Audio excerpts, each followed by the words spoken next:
Izin memperkenalkan diri, saya Jamaluddin dari UPT SD Negeri 2 Rejosari, CGP Angkatan 10 Kabupaten Pringsewu. Ya, baik, dalam kesempatan kali ini saya akan mewawancarai yaitu Ibu Dr. Anda Nur Hudayati selaku Kepala Sekolah dari UPT SD Negeri 2 Rejosari. Nah, ini merupakan langkah atau penyelesaian tugas dari demonstrasi kontekstual tentang dilema etika atau bujukan moral. Ya, assalamualaikum Bu. Waalaikumsalam. Gimana kabarnya Bu? Alhamdulillah sehat Pak. Jadi di sini saya ada beberapa pertanyaan Bu terkait dengan tugas CGP saya. Pertanyaan pertama ya Bu yang saya ajukan ialah selama ini bagaimana Bu Nur dapat mengidentifikasi kasus-kasus yang merupakan itu dilema etika atau bujukan moral? Baik Pak, terima kasih atas kehadiran Bapak untuk mencari atau menyelesaikan kasus-kasus yang ada di sekolah kita ini yang selama ini tentunya di SD 2 Rejosari ini banyak masalah-masalah, baik itu tentang moral, kesehatan, kemudian tentang prestasi belajar yang kita hadapi pada sekolah ini. Terutama ya Pak, dalam kasus pembelajaran. Karena kita sekarang ini masih masa peralihan, masa transisi antara kurikulum 13 dengan kurikulum merdeka. Jadi dilema yang kita hadapi, terutama kita ingin menyesuaikan dulu dengan kondisi yang sekolah kita belum memenuhi seperti buku misalnya ya Pak, buku terutama ini yang hal-hal yang sangat penting bagi kita, buku pelajaran, sehingga di dalam pembelajaran kita juga mendapatkan kesulitan tentang sulitnya anak belajar. Untuk di sekolah kita kasusnya yaitu anak-anak kurang sarana pembelajaran, kemudian anak-anak itu kurang serius dalam mengikuti pembelajaran. Dalam hal ini ya kita harus betul-betul aktif dalam mengidentifikasi tentang kegiatan pembelajaran. Nah ini ya Pak, di dalam kegiatan pembelajaran. Sementara itu ya Pak. Iya. Jadi saya simpulkan Bu ya, dilema yang dialami oleh sekolah kita ini ialah tentang peralihan Bu ya, peralihan dari K13 ke kurikulum merdeka. Karena sekolah kita ini ada menghadapi kendala itu dalam hal buku. Betul. Kemudian siswa yang belum siap. Jadi ibaratnya fasilitas sekolah yang belum siap untuk menjalankan kurikulum ini. Betul itu Pak. Jadi itu yang saya tangkap dari dilema yang sedang kita hadapi dalam pembelajaran. Kemudian yang kedua Bu, pertanyaannya, selama ini bagaimana Bu Nur menjalankan pengambilan keputusan di sekolah, terutama untuk kasus-kasus di mana ada dua kepentingan yang sama-sama benar atau sama-sama mengandung nilai kebajikan? Begini ya Pak, untuk di sekolah, terutama untuk di SD kita, kasus-kasus ini tidak terlalu artinya berat ya Pak dibandingkan sekolah-sekolah tingkat SMP, SMA. Hanya pertama ya Pak, kasus yang kita hadapi ini disiplin, masalah disiplin, kemudian sopan santun, kemudian kebiasaan. Jadi caranya kita harus membuat jadwal misalnya jadwal masuk sekolah, pembelajaran, kemudian pulang istirahat, kemudian tentang kebersihan. Kalau yang lain-lain alhamdulillah kita tidak menemukan kasus yang sangat berarti bagi kita ya Pak, untuk di sekolah kita. Alhamdulillah aman lah. Iya, berarti ini untuk hal seperti ini yang dialami ya tentang disiplin ya Bu ya. Disiplin. Disiplin, sopan santun, Ya. kemudian di sini juga Ibu sudah membuat jadwal piket ya Bu ya. Betul. Kemudian piket masuk, bel masuk, bel Iya. pulang itu bersifat untuk mendisiplinkan ya Bu ya. Betul. Artinya kita membangun kedisiplinan. Ya itu baik. Yang ketiga Bu, bagaimana langkah-langkah atau prosedur seperti apa yang biasa Bu lakukan selama ini? Nah, terkait dengan jadwal yang sudah kita buat atas dasar kita musyawarah bersama Dewan Guru. Itu bukan atas dasar keputusan kepala sekolah, namun keputusan kita bersama. Oleh karena itu ya Pak, pertama langkah saya sebagai kepala sekolah harus menunjukkan, harus memberi contoh kepada warga sekolah, baik itu guru, siswa, ataupun masyarakat. Ya, saya sebagai kepala sekolah harus memberikan contoh sesuai dengan jadwal yang sudah kita buat atas kesepakatan bersama. Itu ya Pak, langkah yang pertama. Yang kedua,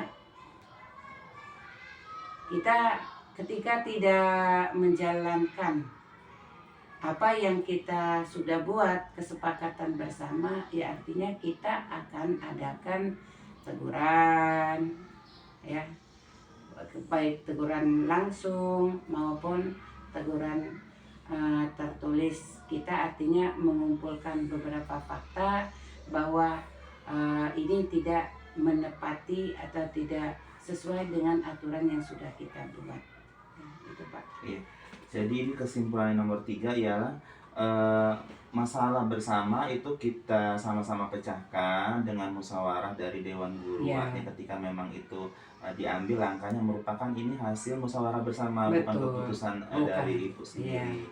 Kemudian juga di sini Ibu dalam hal mengambil sebuah keputusan itu ada langkah-langkah ya, mulai dari teguran langsung, Ya. kemudian juga dengan teguran tertulis. Iya. Baik, pertanyaan keempat Bu, hal-hal apa saja selama ini Bu Nur anggap efektif dalam mengambil keputusan pada kasus-kasus dilema etika?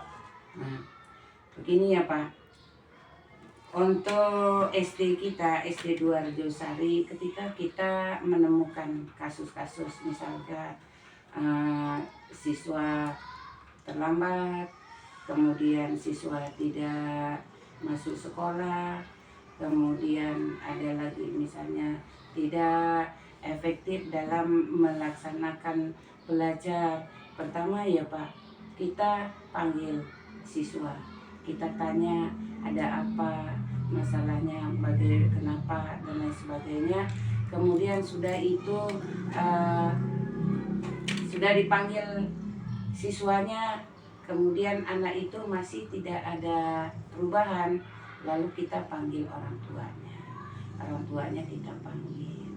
Nah sudah itu kita menghubungi wali murid, tadi sudah ya Pak ya, wali murid, kita kerjasama dengan orang tua. Itu yang paling efektif Pak, kita harus bekerja sama dengan orang tua siswa untuk mengambil suatu keputusan. Jadi kepala sekolah itu tidak serta-merta mengambil keputusan sendiri, namun kita harus musyawarahkan dengan orang tuanya, kemudian wali kelas. Ya Pak. Nah, gitu. Ya. Jadi ketika ada siswa yang bermasalah itu Ibu mengambil langkah untuk memanggil ya, artinya mencoba memvalidasi perbuatan salahnya. Betul. Kemudian Ibu mengkonfirmasi masalahnya, terus Ibu kalau misalkan langkah ini belum selesai, Ibu akan mengambil langkah itu memanggil orang tua atau wali. Kemudian ini juga Ibu ada kerjasama dengan wali kelasnya. Betul. Terkait dengan masalah atau dilema yang sedang dihadapi. Iya. Yang kelima ya Bu ya, hal-hal apa saja yang selama ini merupakan tantangan dalam mengambil keputusan pada kasus-kasus dilema etika? Nah begini ya Pak, Di dalam kita berorganisasi di dalam pendidikan ini jelas banyak dilema-dilema yang harus kita uh, jalani, kita terima. Itu merupakan suatu tantangan. Misalnya ya Pak, untuk kebersihan, kemudian untuk kesehatan, baik lingkungan, masyarakat. Ketika kita membuatkan aturan di sekolah tentang makan, contohnya ya Pak, contohnya tentang makanan, tentang jajan. Namun kita kan perlu melihat situasi lingkungan di sekitar sekolah kita. Bagaimana kita menciptakan suasana di lingkungan kita ini selalu baik, harmonis, dan ada kerjasamanya dengan masyarakat sekitar. Jadi segala sesuatu itu kita harus koordinasikan dengan orang-orang yang punya kepentingan. Itu Pak. Baik, jadi di sini dalam mengambil sebuah keputusan, Ibu melihat tentang bahwa perlu ada koordinasi, kemudian juga ingin menciptakan situasi atau keadaan yang harmonis, kemudian juga melihat dari lingkungan atau masyarakat sekitar. Betul.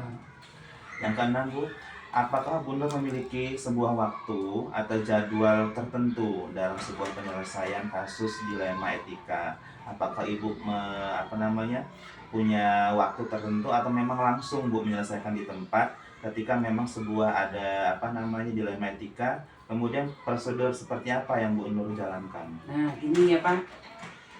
Dalam menindaki suatu masalah atau kasus, kita itu tidak spontanitas Pak. Jadi kita harus mengidentifikasi masalahnya itu masalah yang seperti apa. Ketika artinya masalah itu ringan, kita cukup mengambil keputusan spontanitas. Oh ini begini itu ya. Namun kita lihat masalahnya. Kalau masalahnya itu agak berat, maka kita akan membuatkan jadwal. Kemudian sebelumnya kita harus musyawarah dulu dengan Dewan Guru. Kemudian kalau itu berkaitan dengan masyarakat atau wali murid, kemudian dengan orang yang punya kepentingan lagi, misalnya ada kasus ya Pak narkoba misalkan ya. Atau kita tidak bisa untuk mengatasi dengan sendiri atau dengan sekolah, kita harus memanggil orang yang punya kebijakan untuk mengambil keputusan tentang kasus tersebut dengan membuat jadwal yang kita tentukan. Kalau itu artinya kasusnya agak besar. Tetapi kalau kasusnya itu sedikit, bisa diatasi oleh kita di sekolah aja, itu hanya spontan saja gitu. Artinya Ibu dalam mengambil sebuah keputusan ini melihat dari besar tidaknya kasus ya Bu ya. Itu, Pak. Kalau kasusnya itu berkasus ringan ya bisa spontan diselesaikan pada saat itu juga. Betul. Cuma kalau kasusnya memang misalnya berat terkait masalah hukum, nah Ibu akan mengambil langkah yang memang yang sesuai dengan prosedur yang ada. Betul. Seperti itu ya Bu ya. Kira-kira saya menyimpulkannya seperti itu tadi. Nah, pertanyaan ketujuh Bu, adakah seseorang atau faktor-faktor apa yang selama ini mempermudah atau membantu Bu Nur dalam mengambil keputusan dalam kasus dilema etika? Iya, baik Pak.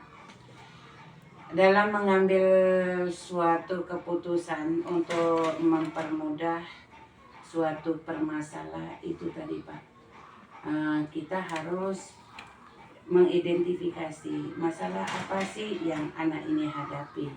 Kemudian kekurangan apa yang siswa kita hadapi.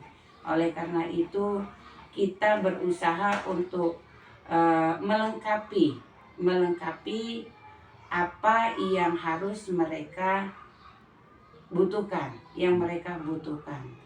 Jadi selama ini kita dalam mengambil keputusan itu tadi Pak, harus identifikasi masalahnya apa. Ada seseorang nggak Bu yang mempengaruhi Nah ya, mengambil keputusan? iya sangat ya itu siapa Bu seseorang itu?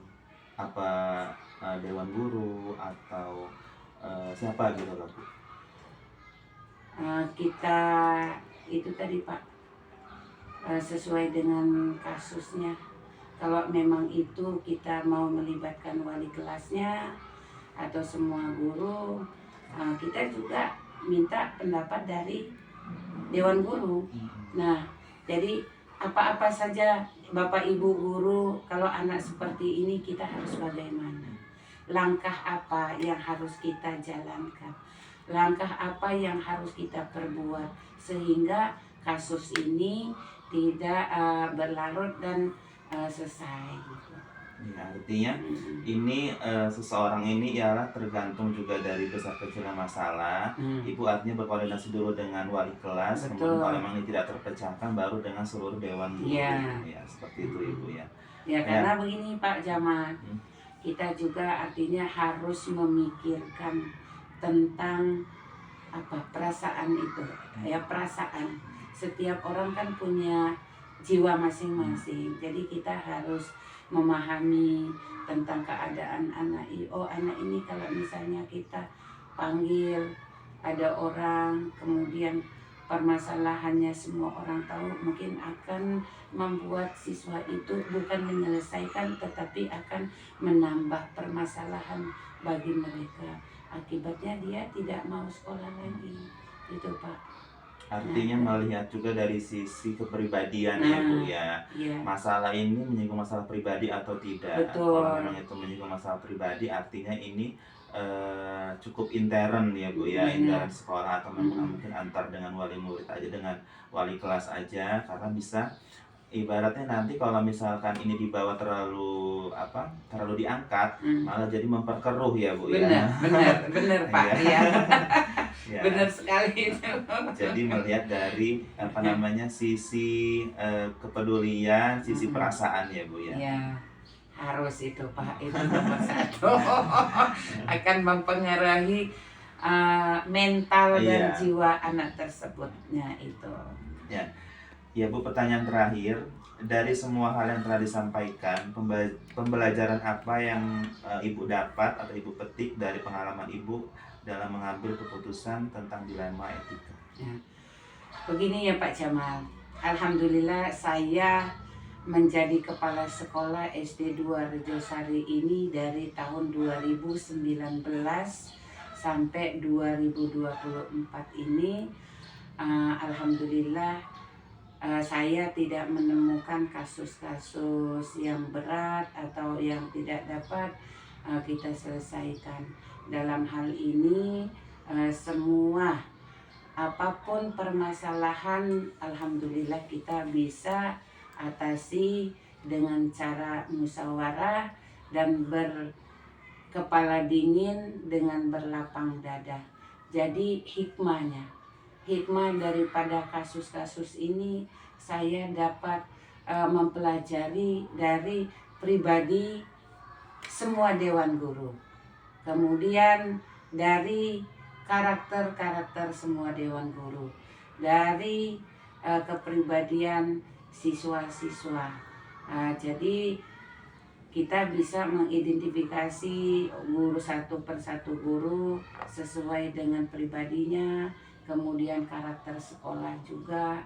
Jadi kita sesuaikan dengan kondisi dan situasi sekolah kita. Alhamdulillah tidak menemukan masalah yang besar dan bisa semua diatasi. Artinya Ibu melihatnya itu dari sisi kepribadian setiap guru ya Bu. Artinya ketika dalam mengambil sebuah keputusan melihat juga dalam dilema itu seperti guru ini gimana kepribadiannya, gimana sikapnya, gimana etikanya gitu Bu. Jadi ada sisi-sisi yang memang Ibu perhatikan tentang masing-masing dari karakter setiap guru. Dan juga Ibu juga dalam siswa juga melihat dari kepribadiannya. Jadi itu. Dan latar belakang keluarga kan itu penting ya Pak. Kalau kita gini latar belakang keluarganya seperti ini, kayaknya susah kita untuk menyelesaikan. Jadi melihat latar belakang juga ya Bu ya. Latar belakang keluarga. Ya, baik, sudah selesai semua Bu ini pertanyaannya, sudah dijawab semua, sudah diuraikan semua.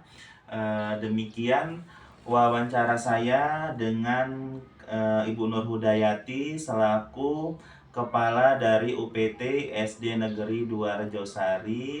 Beliau adalah kepala sekolah saya, tempat saya mengajar di sini. Demikian wawancara saya. Terima kasih ya Bu Nur ya. Atas Sama-sama waktu ya, selamat ya Pak dan ya. kerjasamanya. Iya. Alhamdulillah sudah selesai. Terima kasih. Saya akhiri. Wassalamualaikum warahmatullahi wabarakatuh. Waalaikumsalam warahmatullahi wabarakatuh.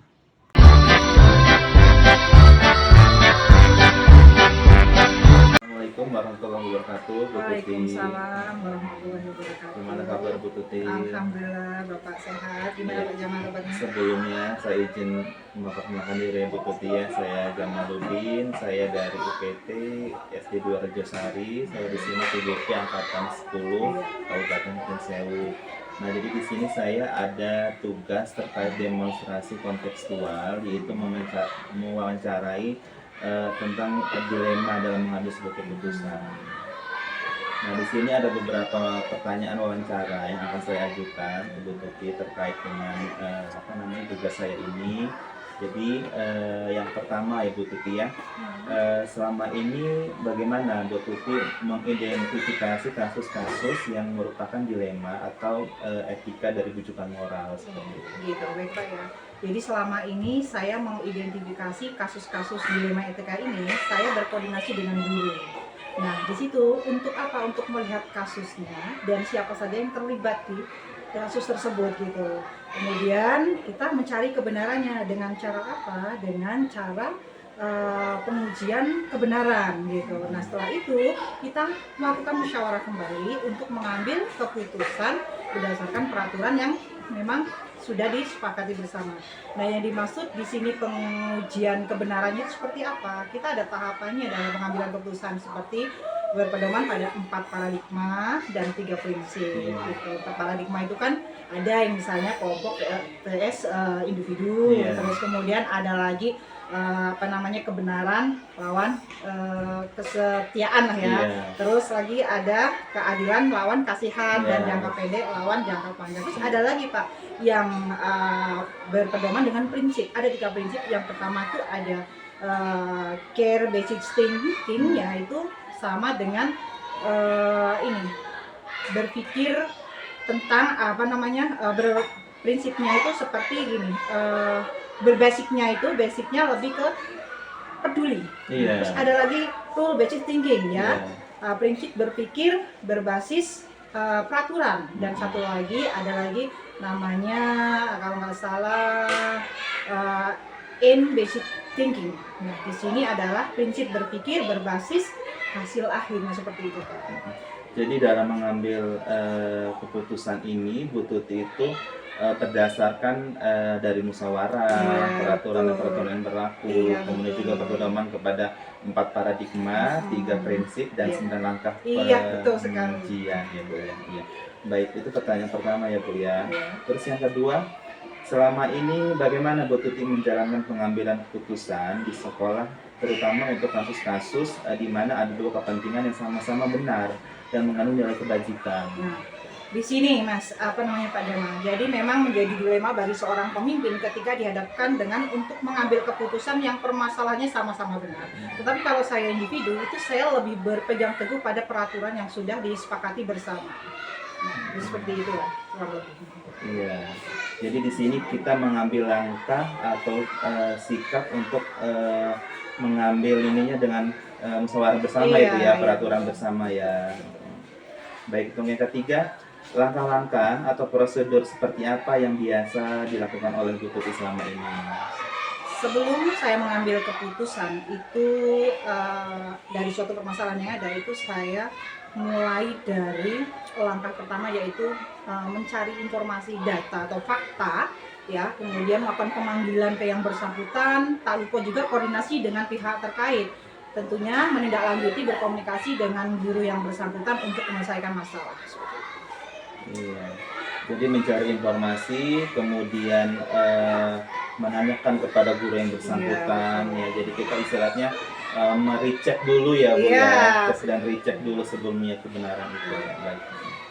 Yang keempat ya Bu Tuti, pertanyaannya, hal apa yang selama ini dianggap efektif dalam pengambilan keputusan pada kasus-kasus dilema ITK, dilema etika? Iya, hal-hal yang efektif ketika mengambil keputusan itu menurut saya melakukan konversi internal kepada guru lain di luar guru yang bersangkutan.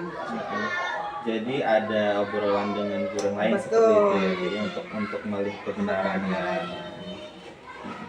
Kemudian yang kelima berikutnya ya Bu ya, hal-hal apa saja yang selama ini merupakan tantangan dalam mengambil keputusan pada kasus-kasus dilema etika?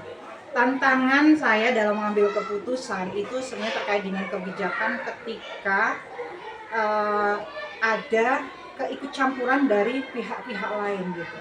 Misalnya bisa jadi ketika kita akan mengadakan apa contohnya ya Pak ya, kesepakatan sebenarnya dengan kesepakatan wali murid kita akan mengadakan tambahan media ajar seperti mungkin LKS atau apa gitu. Itu sudah hasil dari kesepakatan komite gitu. Tapi ternyata masih ada pihak lain yang ikut campur, itu jadi tantangan sih sebenarnya. Oh jadi ibaratnya ada campur tangan Betul, ya, dari jadi pihak itu, lain, nah gitu. ini di luar Betul ini kita sekali, gitu ya, iya. begitu ya. Jadi kita ibaratnya kok orang luar ibaratnya ikut campur. Nah, seperti itu jadi tantangan kita. Bagaimana nih caranya nanti gitu ya? Iya. Jadi pertanyaan berikutnya ya Bu ya, apakah Bu Tuti memiliki jadwal tertentu Bu ketika untuk menyelesaikan kasus dilema etika? Apakah Bu Tuti menyelesaikan di tempat atau memiliki sebuah jadwal atau bentuk prosedur seperti apa yang dijalankan? Pak, kalau kasus ini itu kan datangnya tidak rutin ya, artinya tidak bisa dijadwalkan gitu. Tapi kita bisa melihat berat ringannya permasalahan tersebut gitu, kasus tersebut. Kalau buat saya, kalau kasus itu terhitung ringan, itu bisa diselesaikan saat itu juga. Tetapi ketika kasus itu agak berat, ya kita ada penanganan melalui tahapan-tahapan. Dengan cara apa? Yang pertama kita harus meninjau dulu data maupun fakta, terus kemudian melibatkan pihak-pihak terkait, seperti itu sih. Oh iya, jadi ini sifatnya tidak bisa terencana Iya, kadang-kadang karena ya. kasus kan tidak bisa direncanakan Dadakan ya. datangnya kapan saja. Iya.